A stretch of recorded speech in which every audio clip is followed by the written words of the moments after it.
নমস্কাৰ এই মুহূৰ্তত আহি পৰিছে ৰাতিপুৱাৰ কেইবাটাও বিগ ব্ৰেকিং নিউজ। আজি হৈছে 24 জুন। বন্ধ হ'ব পাৰে বিনামূলীয়া ৰেচন। যদি আপোনাৰ ৰেচন কাৰ্ড আছে আজি কৰি লওক এইকেইটা গুৰুত্বপূৰ্ণ কাম। অন্যথা অহা মাহৰ পৰা আপুনি বিনামূলীয়া ৰেচন নাপাব। মুখ্যমন্ত্ৰীৰ বৃহৎ ঘোষণা। অৰুণোদয় আঁচনিৰ তালিকাত নাম থাকিলে সকলোৰে একাউণ্টত ৩,০০০ টকা নোসোমাই। অসমৰ মুখ্যমন্ত্ৰী ডক্টৰ হিমন্ত বিশ্ব শৰ্মাই এছঅপি জাৰি কৰিছে। যদি আপুনি চৰকাৰী কৰৰ বাবে জিৰণি কৰিছে, চৰকাৰী কৰ প্ৰথম কিস্তি টকা নহয়, দুটা কিস্তি একেলগতে সোমাব আপোনালোকৰ বেংক একাউণ্টত। আত্মগোটৰ 25জন মহিলাৰ বেংক একাউণ্টত 25,000 টকা সোমাব। যদি আপুনি 10,000 টকা চেক পাইছিলে, মুখ্যমন্ত্ৰী ডক্টৰ হিমন্ত বিশ্ব শৰ্মাই কৃষকৰ বেংক একাউণ্টত 11,000 টকা সোমাই দিব। কৃষকৰ বাবে ভাল খবৰ আহি পৰিছে। লগতে কেইবাটাও ৰাজনৈতিক খবৰৰ লগতে অৰাজনৈতিক খবৰ যুগুত কৰা হৈছে। আজিৰ দিনটোত গোটেই অসম তথা ভাৰতৰ বিভিন্ন প্ৰান্তৰ পৰা যুগুত হৈছে কেইবাটাও ডাঙৰ খবৰ। এনেবোৰ খবৰ নিতৌ পাই থাকিবলৈ চেনেলটি ছাবস্ক্ৰাইব কৰি ভিডিঅ'ত এটা লাইক কৰিবলৈ নাপাহৰিব। আজিৰ আমাৰ প্ৰথম খুবেই গুৰুত্বপূৰ্ণ খবৰ হৈছে অসমবাসীৰ বাবে এটা ডাঙৰ খবৰ। বন্ধ হ'ব পাৰে লাখ লাখ লোকৰ বিনামূলীয়াকৈ ৰেচন। যদি আপোনাৰ ৰেচন কাৰ্ড আছে আজিৰ ভিডিঅ'টো সম্পূৰ্ণকৈ চাওক আৰু যিমান পাৰে সকলোকে শ্বেয়াৰ কৰি জনাই দিয়ক। দেশৰ কোটি কোটি ৰেচন কাৰ্ডৰ হিতাধিকাৰীলৈ জৰুৰী নিৰ্দেশনা জাৰি কৰিছে কেন্দ্ৰীয় চৰকাৰৰ ফালৰ পৰা। ই কৈছে নকৰিলে বন্ধ হ'ব পাৰে আপোনাৰ বিনামূলীয়াকৈ ৰেচন। লগতে লাখ লাখ হিতাধিকাৰীৰ নাম কৰ্তন কৰা হৈছে। আপুনি এবাৰ তালিকাত চাই লওক, তালিকাত আপোনাৰ নাম আছেনে। তালিকাত নাম নাথাকিলে নতুনকৈ আপুনি অন্তৰ্ভুক্ত কৰিব পাৰিব আপোনাৰ নাম। আৰু যদি আপোনাৰ তালিকাত নাম আছে একো কৰিব নালাগে।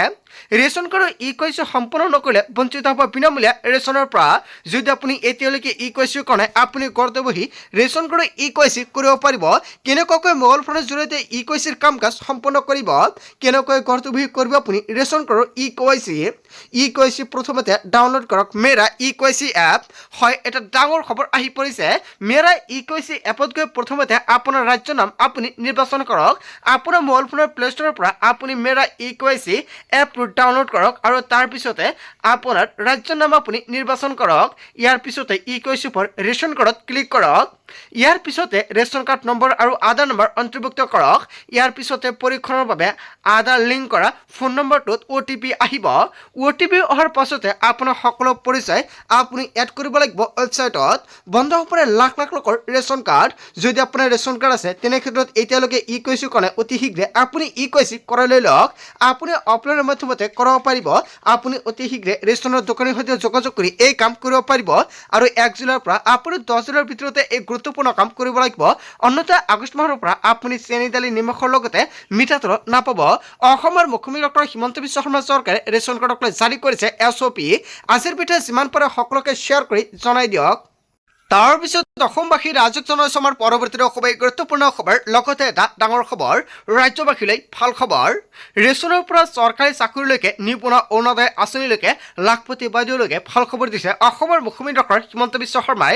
17 টকাই ডাঙৰ ঘোষণা কৰিছে মুখ্যমন্ত্ৰী ডক্টৰ হিমন্ত বিশ্ব শৰ্মাই। শীঘ্ৰে মহিলাসকলক দিয়া হ'ব মোবাইল ফোন। আত্মগোটৰ 25জন মহিলাৰ বাবে ভাল খবৰ আহি পৰিছে।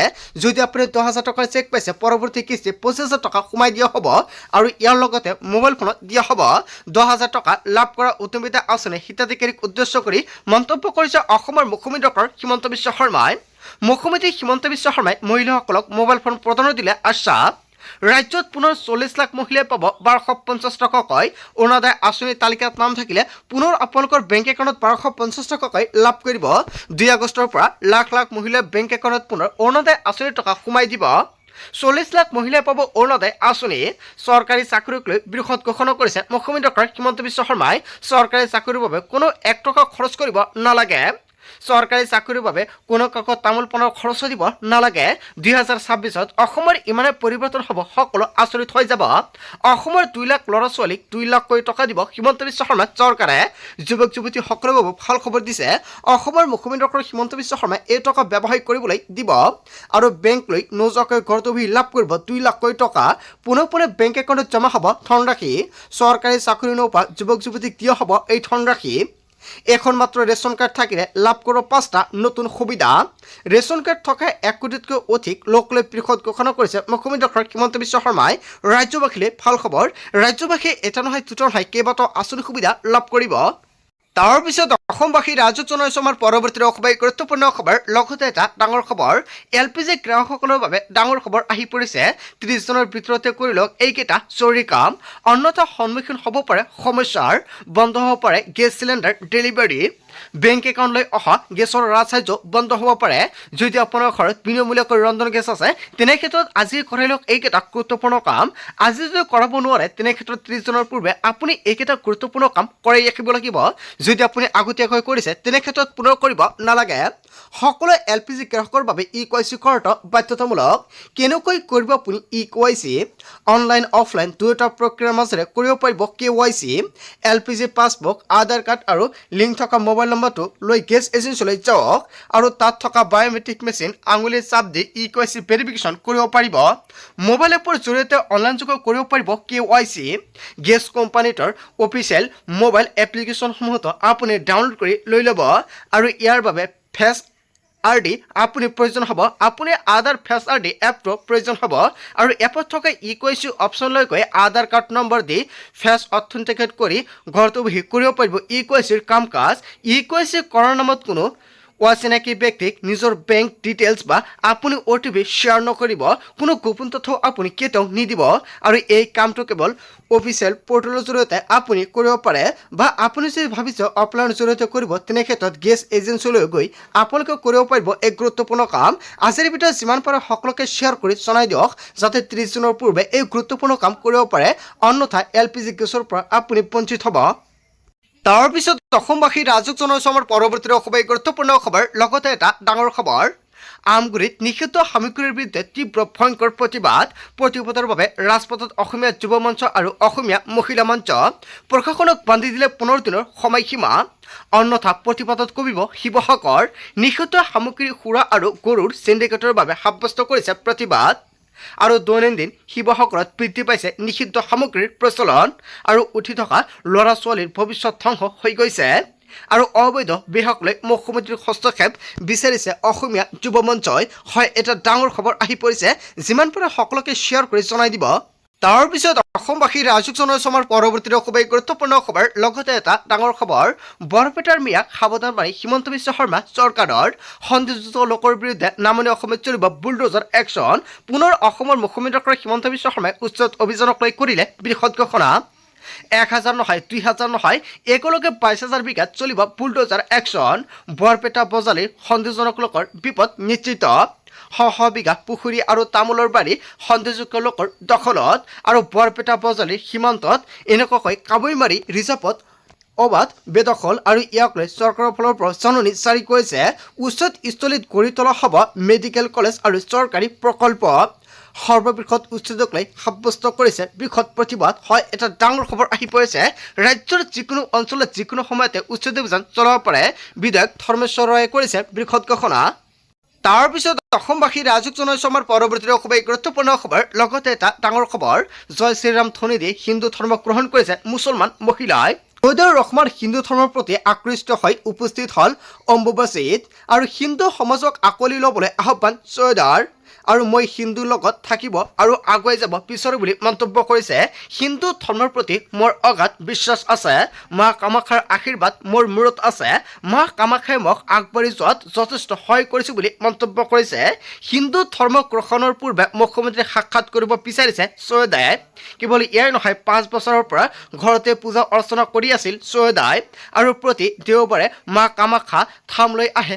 চৈদা আৰু প্ৰতি বৃহস্পতিবাৰে সাই বাবা মন্দিৰলৈ যায় চৈদাই আৰু সংবাদমূল পাতি হিন্দু ধৰ্মৰ লোকৰ সৈতে একেলগে বহি ঘোষণা কৰিছে চৈদাই ইছলাম ধৰ্ম ত্যাগৰ আনুষ্ঠানিক ঘোষণা কৰিলে চৈদাই হয় ছয় ইচ্ছাই ইছলাম ধৰ্ম ত্যাগ কৰাৰ কথা ঘোষণা কৰিছে তাৰ পিছত অসমবাসী ৰাইজক জনাইছো আমাৰ পৰৱৰ্তী খুবেই গুৰুত্বপূৰ্ণ খবৰ লগতে এটা ডাঙৰ খবৰ জামিন নাপালে হয় এটা ডাঙৰ খবৰ আহি পৰিছে জামিন পালেও অসমতে থাকিব শ্যামকানু মহন্তই এতিয়ালৈকে শ্যামকানু মহন্তই জামিন নাপালে বিদেশলৈ পলাই নাযায় শ্যামকানু মহন্তই জেলৰ পৰা ওলাই আহিলেও অসমতে থাকিব শ্যামকানু মহন্তই তদন্তকাৰী সংস্থাৰ হাততে আছে শ্যামকানুৰ পাছপৰ্ট সৰ্বোচ্চ ন্যায়ালয়ত যুক্তি দৰ্শালে শ্যামকণৰ অধিবক্তাই সৰ্বোচ্চ ন্যায়ালয়ত শ্যামকণু মহন্তৰ জামিন আবেদন গ্ৰহণ অসম চৰকাৰলৈ জাননী জাৰি কৰিলে সৰ্বোচ্চ ন্যায়ালয়ে বিদেশলৈ পলাই নাযায় বুলি আদালতৰ যুক্তি শ্যামকণৰ অধিবক্তাৰ আৰু জুলাইৰ শেষত গোচৰৰ পৰৱৰ্তী শুনানি হ'ব সৰ্বোচ্চ ন্যায়ালয়তে জামিন পালেও অসমতে থাকিব